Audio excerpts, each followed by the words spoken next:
नमस्कार, मेरा नाम है योगेश कुमार और मैं मध्य प्रदेश के अंतर्गत बालाघाट डिस्ट्रिक्ट से बिलोंग करता हूं। और आज का टॉपिक है कि डायरेक्ट सेलिंग बिजनेस में ये 6 गलतियां कभी भूल कर भी ना करना। डायरेक्ट सेलिंग बिजनेस में ये 6 गलतियां कभी भूल कर भी ना करना। पहला है दोस्तों, never do anything new without asking your upline. Upline से पूछे बिना कभी भी कुछ नया ना करें। ध्यान से मेरी बातों को सुनिएगा मेरे दोस्त। Never do anything new without asking your upline. Upline से पूछे बिना कभी भी कुछ नया ना करें। साथियों, अगर आप अपने बिजनेस के लिए कुछ भी नया करने के बारे में सोच रहे हैं, अगर आप अपने बिजनेस के लिए कुछ भी नया करने के बारे में सोच रहे हैं या कुछ नया करने जा रहे हैं, तो एक बार जरूर अपने अपलाइन से पूछ लें कि सर मैं अपने बिजनेस को बड़ा करने के लिए कुछ नया करने जा रहा हूं। आज मैं बहुत सारे बिजनेस पार्टनरों को देखता हूं, अकेले अंदर ही अंदर पता नहीं क्या काम करते हैं। तो मेरे दोस्त, आप लोगों से मेरा निवेदन है कि जो भी कुछ आप नया काम करने जा रहे हो, जो कुछ भी प्लानिंग कर रहे हो, सबसे पहले आप अपने अपलाइन से जरूर राय लें। आपको बातें समझ में आ जाएगी। आप मेरे साथ बने रहिएगा। कुछ लोग ऐसे भी होते हैं जो बहुत ही समझदार होते हैं और वह लोग क्या करते हैं कि अपने से नए नए चीजों को इनोवेटिव करके एक्सपेरिमेंट करना शुरू कर देते हैं, है कि नहीं है? कुछ लोग बहुत ज्यादा समझदार होते हैं। वो लोग क्या करते हैं कि नए नए चीजों को इनोवेट करके एक्सपेरिमेंट करना शुरू कर देते हैं। यस, होता है कि नहीं होता है? होता है दोस्तों। तो मैं आप सभी से यही कहना चाहूंगा कि direct selling business hard work experiment करने का बिजनेस नहीं है। यह बिजनेस स्मार्ट वर्क करने का बिजनेस है। यह बिजनेस हार्ड वर्क करने का एक्सपेरिमेंट करने का बिजनेस नहीं है। यह बिजनेस स्मार्ट वर्क करने का बिजनेस है मेरे दोस्त। तो इसके लिए सबसे पहले आपको क्या करना होगा कि आपसे पहले जितने भी लोग जो रास्ता अपनाकर सक्सेसफुल बने हैं, अपने मुकाम को हासिल किए हैं, उसी रास्ते को आपको भी अपनाना चाहिए। इसी को बोलते हैं स्मार्ट वर्क। स्मार्ट वर्क को ही बोलते हैं डायरेक्ट सेलिंग। जैसे साथियों, आप सब लोग देख रहे हैं, हमारे बीच में बहुत सारे सक्सेसफुल पर्सन है। नाम लेना चाहूंगा सम्मानीय उमेश पाल सर, सम्मानीय सुरेंद्र चांदना सर, सम्मानीय आसाराम गुप्ता सर, है कि नहीं? ऐसे बहुत सारे सक्सेसफुल पर्सन है दोस्तों, जिनको हम लोग फॉलो कर सकते हैं। ये लोग जिस रास्ते को अपनाए हैं, यदि हम लोग भी इनके बनाए हुए रास्ते पे चल देंगे दोस्तों, तो हम भी सक्सेसफुल हो सकते हैं। इसी को कहते हैं स्मार्ट वर्क या डायरेक्ट सेलिंग। मैं आशा करता हूं कि मेरी बातें आप लोगों को समझ में आ रही होगी। तो आपको कभी भी कुछ भी अगर अपने बिजनेस में करना हो या बिजनेस को बिल्ड करने के लिए कुछ आप अपने तरीके से मीटिंग करना चाह रहे हैं, तो सबसे पहले आप एक बार अपने अपलाइन से जरूर पूछ लीजिए कि क्या मैं इस तरीके से मीटिंग कर सकता हूं, क्या इससे मुझे फायदा होगा या नहीं होगा। यानी कि आप अपने टीम में मीटिंग करने के लिए जा रहे हो या जो भी प्लानिंग कर रहे हो, तो सबसे पहले आप अपने अपलाइन से पूछ लीजिए कि सर मैं आज अपने टीम में इस टॉपिक में मीटिंग करने जा रहा हूं, क्या ये सही है या गलत। एक बार आप अपने अपलाइन से जरूर पूछ लीजिए मेरे दोस्त। जब आप ऐसे अपने अपलाइन से पूछेंगे तो आपको वो जरूर बताएंगे कि यह आपका तरीका सही है या गलत है, क्या नहीं? अपलाइन जरूर बताएगा मेरे दोस्त कि यह सही है या गलत है, राइट? क्योंकि उनके पास आपसे ज्यादा एक्सपीरियंस है। दोस्तों, मैं बताना चाहूंगा आपको, आपका अपलाइन भले ही आपसे कम पढ़ा लिखा हो, अनपढ़ हो, है ना, लेकिन दोस्तों इस फील्ड का वो MBA किया हुआ है। क्यों? क्योंकि दोस्तों हमसे पहले इस बिजनेस को ज्वाइन किया है। यदि वो 1 घंटा पहले इस बिजनेस को ज्वाइन किया है, तो हमसे ज्यादा 1 घंटा पहले का नॉलेज उसके पास में है। तो दोस्तों, कोई भी काम करने से पहले आप अपने अपलाइन से जरूर सजेशन ले कि इस काम को करें या ना करें। वह आपसे पहले इस बिजनेस में आए थे, तो वह आपको यही गाइड करेंगे कि ये करना अच्छा है या ऐसे करने से आपके बिजनेस में नुकसान भी हो सकता है। आपको अपने अपलाइन के बातों को मानना चाहिए, क्योंकि जो आपका अपलाइन होते हैं वह हमेशा आपके फायदे के बारे में ही सोचते हैं। यस या नो? और आप यह सोचेंगे कि मेरे अपलाइन मेरे फायदे के बारे में क्यों सोचते हैं, और आप यह सोचेंगे कि मेरे अपलाइन मेरे फायदे के बारे में क्यों सोचते हैं। तो मैं आप सभी को समझने के लिए ये बता दूं कि आपका अपलाइन आपके फायदे के बारे में इसलिए सोचते हैं क्योंकि अगर आपका बिजनेस ग्रोथ होगा तो उनका भी ग्रोथ होगा, है कि नहीं है?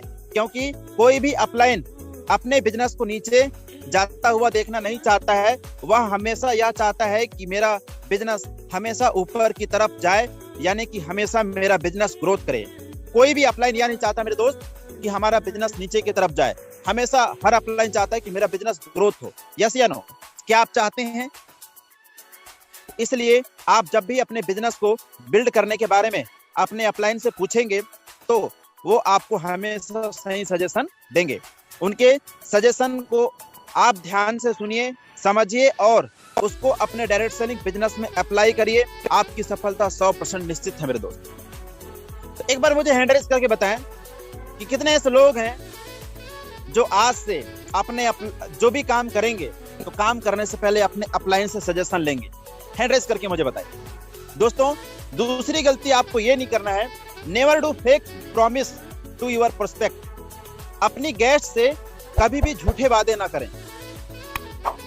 अपनी गेस्ट से कभी भी झूठे वादे ना करें। कभी भी आप अपने गेस्ट से ऐसी प्रॉमिस मत कीजिए जो कभी पूरे ही नहीं होते हैं, है कि नहीं? बहुत ऐसे भी डिस्ट्रीब्यूटर होते हैं जो यह बोलते हैं कि इस बिजनेस में आज आप 500 रुपए लगाइए और हर महीने दोस्तों 1 लाख रुपए कमाइए।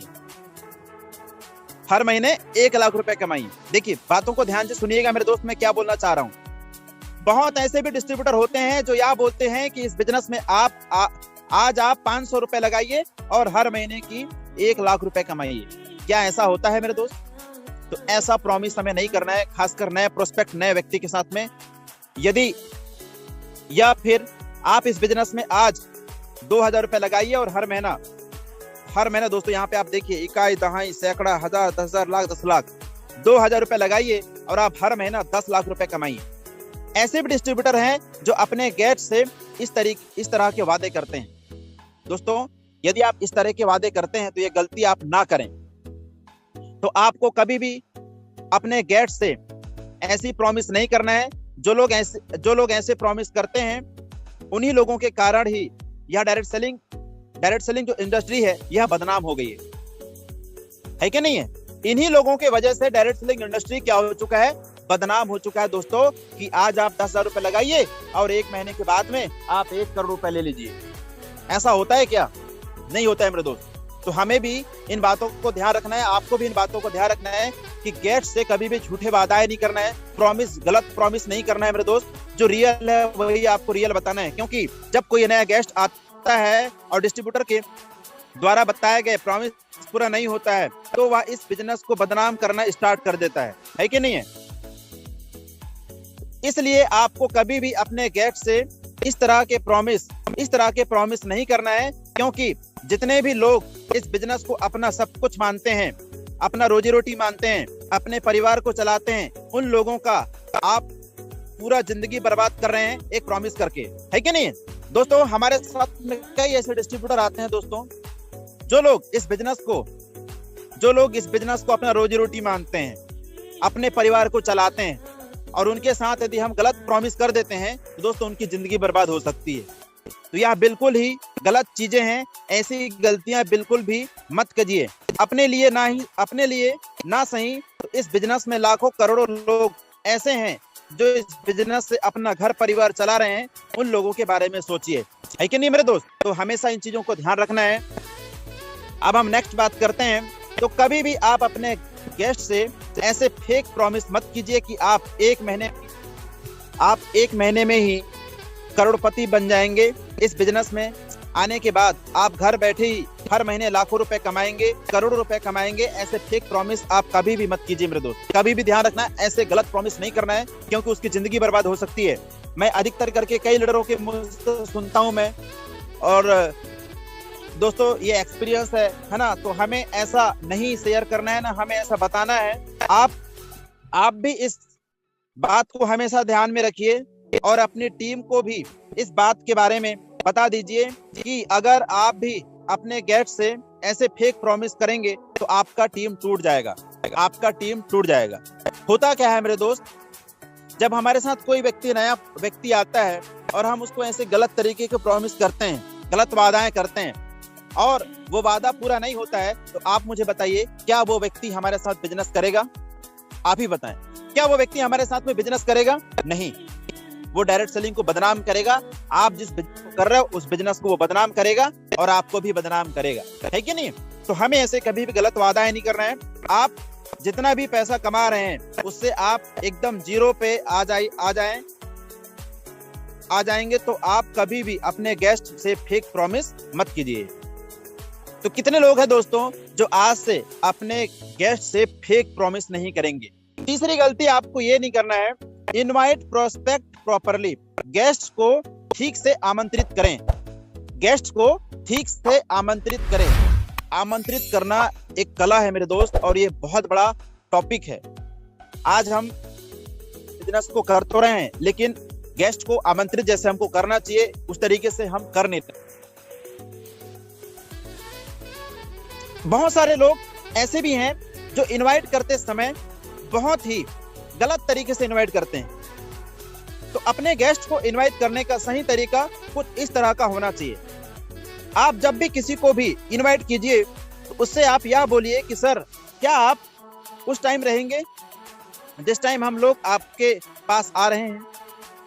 बातों को ध्यान से सुनिएगा मेरे दोस्त। देखिए इनवाइट कैसे करना है। जब आप जब भी किसी को भी इनवाइट कीजिए तो उससे आप यह बोलिए कि सर क्या आप उस टाइम रहेंगे जिस टाइम हम लोग आपके पास आ रहे हैं, या क्योंकि सिर्फ मैं अकेला आपके पास नहीं आ रहा हूं, मेरे साथ मेरे ग्रेटेस्ट अपलाइन एक बहुत ही अच्छे लीडर आ रहे हैं, तो उनका टाइम बहुत मायने रखता है क्योंकि वह बहुत ही बिजी रहते हैं। आप जिस टाइम बताइए उस टाइम पर मैं उनको बोलूं, है कि नहीं? मैं उनसे बोल देता हूं आने के लिए और उस टाइम पर आप नहीं मिलेंगे तो उनको बहुत बुरा लगेगा और उनका टाइम भी बर्बाद होगा। तो मैं यह नहीं चाहता हूं कि उनका टाइम बर्बाद हो। देखिए मेरे दोस्त, इनवाइट करने का तरीका है कि नहीं है। नेक्स्ट है, जब भी आप इनवाइट कीजिए तो आप अपने गेस्ट से बात करके एक फिक्स टाइम रखिए, क्योंकि बहुत सारे ऐसे भी लोग हैं जो यह बोलते हैं कि मैं इनवाइट किया था और मेरा गेस्ट टाइम भी दिया था लेकिन उस टाइम पर वह नहीं आया। दोस्तों, जो शाम को 5:30 बजे जो प्रेजेंटेशन चलता है उसके लिए आप इस प्रकार से आमंत्रित कर सकते हैं, इस प्रकार से अपर हैंड लगा के आप आमंत्रित कर सकते हैं। तो आप कुछ इस तरीके से उनको इनवाइट करें कि उस टाइम पर वह जरूर आए। तो जब कभी भी आप इनवाइट कीजिए तो अपने गेस्ट से एक फिक्स टाइम लीजिए और यह बोलिए कि आपको इसी टाइम पर ही आना है। नेक्स्ट दोस्तों, नेक्स्ट गलती हमको ये नहीं करना है, इंट्रोड्यूस योर अपलाइन प्रॉपरली। अब यहाँ पे मेरी बातों को ध्यान से सुनिए, अपने अपलाइन को ठीक से पेश करें। आज एक सबसे बड़ी गलती और ये भी हो रही है कि हम अपने अपलाइन को ठीक से पेश भी नहीं कर पा रहे हैं, अपलाइन का वैल्यू रियलाइज ही नहीं करा पा रहे हैं। अपनी अपलाइन को ठीक से पेश करें। बहुत सारे ऐसे भी डिस्ट्रीब्यूटर हैं जो अपने अपलाइन का इंट्रोडक्शन सही तरीके से नहीं करवा पाते हैं। होता है कि नहीं होता है मेरे दोस्त? एक बार हैंड रेस करके मुझे बताएं, क्या आप अपने अपलाइन का इंट्रोडक्शन सही तरीके से करते हैं? यदि नहीं करते हैं तो आज से कसम खा लीजिए, क्योंकि दोस्त आपका अपलाइन आपका लाइफलाइन है कि नहीं है? अगर आप इनवाइटिंग करने के बाद किसी भी गेस्ट के पास गए हैं तो आप क्या बोलते हैं कि सर यह मेरे अपलाइन है और यह मुझे इस बिजनेस में गाइड करते हैं, ये बहुत ही अच्छा बिजनेस कर रहे हैं। आप अपने अपलाइन को कुछ ऐसा ही इंट्रोडक्शन दे देते हैं। यस, होता है कि नहीं होता है? लेकिन जब आप अपलाइन को प्रोस्पेक्ट का इंट्रोडक्शन देते हैं तो आप यह बोलते हैं कि यह मेरे प्रोस्पेक्ट है, यह यहाँ पर नौकरी करते हैं, इनके भैया इंजीनियर हैं, डॉक्टर हैं, उनके चाचा जी डॉक्टर हैं। इस तरह के आप इंट्रोडक्शन देने लगते हैं। यानी कि दोस्तों हम अपने अपलाइन का वैल्यू रियलाइज ना कराने के बजाय उल्टा प्रोस्पेक्ट का, यानी जो हमारा गेस्ट होता है उसका ही वैल्यू रियलाइज कराते हैं कि ये आर्मी में है, ये बीएसएफ में है, ये पुलिस विभाग में है, ये शिक्षक में है ना, ये डॉक्टर है, इसका चाचा जी इंजीनियर है। ऐसा तो क्या करते हैं, अपलाइन को गेस्ट के प्रति, अपलाइन को ही गेस्ट के प्रति हम लोग क्या करते हैं, वैल्यू रियलाइज कराते हैं, जबकि ये गलत। हमें अपलाइन के प्रति गेस्ट को वैल्यू रियलाइज कराना है, अपने अपलाइन का वैल्यू रियलाइज कराना है मेरे दोस्त। यहाँ पे ध्यान दीजिए, तो आपको इस तरह से इंट्रोडक्शन नहीं देना है। जब आप भी इंट्रोडक्शन दीजिए तो आप अपने गेस्ट से यह बोलिए कि जो मेरे अपलाइन है वह बहुत ही अच्छे अपलाइन है, वह बहुत ही अच्छे प्लान दिखाते हैं, बहुत अच्छे से प्रोस्पेक्टिंग करते हैं, ये बहुत ही अच्छा ट्रेनिंग देते हैं, ये मार्केटिंग का बहुत ही अच्छे ट्रेनर हैं। यानी कि आप अपने अपलाइन को एक्साइटमेंट में तरीके से इंट्रोडक्शन दीजिए। अपने अपलाइन का तरीके से एक्साइटेड होकर के दोस्तों आपको इंट्रोडक्शन देना है। उस टाइम आप अपने प्रोस्पेक्ट का भी ऐसा इंट्रोडक्शन दीजिएगा, आप यह बोलिएगा कि जॉब करते हैं और यह बहुत ही अच्छे आदमी, ऐसा आप बोल सकते हैं अपने गेस्ट को। इस तरह से आपको नॉर्मल इंट्रोडक्शन देना है ताकि आपके गेस्ट को यह लगे कि आपके जो अपलाइन है उनके पास इस बिजनेस को आगे बढ़ाने के लिए बहुत ही जबरदस्त तरीका है, उनके पास बहुत ही ज्यादा नॉलेज। यस या नो? नेक्स्ट दोस्तों, पांचवा, ये गलती आप लोगों को नहीं करना है, connect on plan so when your upline is showing the plan to your prospect. जब आपके अपलाइन आपके गेस्ट को प्लान दिखा रहे हैं तो प्लान दिखाने पर ध्यान दें। आज मैं बहुत सारे लोगों को देखता हूं, अपलाइन को लाइन पे ले लेते हैं और लोग अपने काम पे बिजी हो जाते हैं। अपलाइन को लोग लाइन पे ले लेते हैं और लोग अपने काम पे बिजी हो जाते हैं, मोबाइल को साइड में रख देते हैं। अपलाइन तो प्लान शो कर रहे हैं ना, अपलाइन तो कॉल पे प्लान शो कर रहे हैं ना, अपलाइन मुझे मेरे घर में तो देखने आ नहीं रहे कि मैं क्या काम कर रहा हूँ, या अपना माइक को म्यूट करके वो व्यक्ति साइड में चला जाता है। होता है कि नहीं होता है? होता है मेरे दोस्त। तो ऐसी गलती आप लोग ना करें। जब आप अपलाइन अपने प्रोस्पेक्ट का, जब आपका अपलाइन अपने प्रोस्पेक्ट का प्लान शो कर रहे होते हैं तो लाखों टीम डिस्ट्रीब्यूटर क्या करते हैं कि उसी टाइम फोन पर किसी दूसरों से बात करने लगते हैं, या इधर उधर देखने लगते हैं, या अपना फोन चलाने लगते हैं। तो ऐसा करने से आपके प्रोस्पेक्ट का कंस्ट्रक्शन खराब हो जाता है। ऐसा करने से प्रोस्पेक्ट का जो कंस्ट्रक्शन होता है दोस्तों, उसका वो खराब हो जाता है। और दूसरी बात यह है कि आप इस बिजनेस को लेकर सीरियस नहीं है।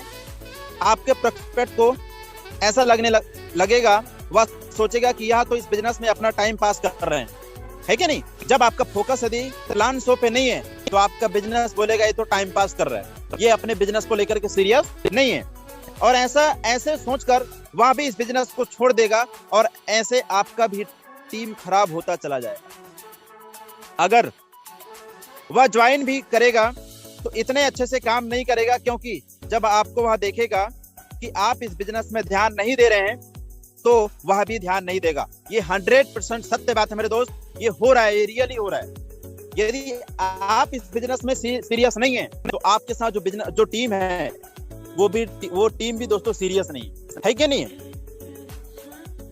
छठवां दोस्तों, आपको ये गलती नहीं करना है, डोंट हर्ट एनीबडी ईगो। किसी के भावनाओं को ठेस ना पहुंचाएं, किसी के भावनाओं को ठेस ना पहुंचाएं। आप किसी के भी ईगो को हर्ट मत कीजिए। क्या होता है कि कभी कभी अपलाइन और डाउनलाइन में बहस हो जाती है, क्योंकि हर कोई अपने आप को ग्रेट मानता है। ग्रेट होना भी चाहिए, लेकिन आप अपने आप तक ही सीमित रखिए। आप यह मत सोचिए कि मैं इस वर्ल्ड में सबसे यूनिक हूं। इस तरह का ईगो नहीं होनी चाहिए। यस या नो? आप यह सोचते हैं कि जो मेरे पास है वह किसी के पास नहीं है, और जो और किसी के पास है वह शायद मुझ में भी नहीं है। इस तरीके का दोस्तों हमारे अंदर में ईगो नहीं होना चाहिए। इसलिए आप कभी भी दूसरों को छोटा और अपने आप को बड़ा मत समझिए मेरे दोस्त। आपकी टीम में जितने भी लोग हैं उन लोगों के साथ भाईचारे के साथ रहिए, जब आपका बिहेवियर फ्रेंडली होगा तो आपके साथ मिलकर काम करेंगे और आपका बिजनेस बहुत जल्दी ग्रोथ करेगा। दोस्तों, ये बिजनेस बॉस एटीट्यूड का बिजनेस नहीं है, ये बिजनेस है रिलेशनशिप का, फ्रेंडशिप का। लेकिन अधिकतर लोगों को क्या लगता है कि जो मेरे पास ज्ञान है वो इसके पास में नहीं है, और मैं जो कुछ हूँ इसके अंदर में नहीं है। तो इस प्रकार का दोस्तों हमारे अंदर में भावनाएं नहीं होना चाहिए, और किसी के दोस्तों ईगो को हमें हर्ट नहीं करना है, किसी की भावनाओं को दोस्तों हमें हर्ट नहीं करना है, ठेस नहीं पहुंचाना है। इस बात को हमेशा याद रखिएगा मेरे दोस्त। हमें इस बिजनेस को भाईचारे की तरह करना है, भाई भाई की तरह करना है, रिलेशनशिप की तरह इस बिजनेस को करना है। और जो टीम लीडर इस तरीके का वर्क करता है उसी का बिजनेस दोस्तों ग्रोथ होता है। आगे मैं बात करने जा रहा हूँ। अब दोस्तों ये 6 टॉपिक थी। थैंक यू वेरी मच, आप सब लोगों ने मेरी बातों को ध्यान से सुना।